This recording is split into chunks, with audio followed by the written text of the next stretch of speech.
লাগছে। হেলে তুলে যখন ডান্সারদের সাথে পা মেলাচ্ছে তখন আসমিনের কলিজায় আগুন লেগে যাচ্ছে, অথচ তার পাশেই তার হবু বউ বসে রাগে ফুঁসছে। তাতে তার কোনো হেলদোল নেই।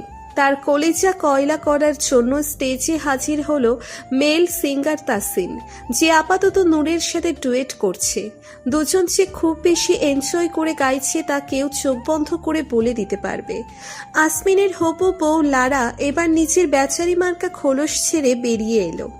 কটমট করতে করতে আসমিনকে বলল, প্রাক্তনের প্রতি দরদ উতলে উঠছে নাকি? এভাবে তাকিয়ে কি তার রূপের সাগরে ডুব দিয়েছ? তার সবাইকে বোঝাতে চাইছো? আসমিন পূর্ণ দৃষ্টিতে তাকালো লারার দিকে। পা থেকে মাথা পর্যন্ত চোখ বুলিয়ে উপহাসের স্বরে বলল, সামনে রূপের সাগর রেখে আমি পাশে পচা ডোবা নিয়ে বসে আছি। কি দিন আসলো আমার। আমি কি ভেবেছি জানো লারা?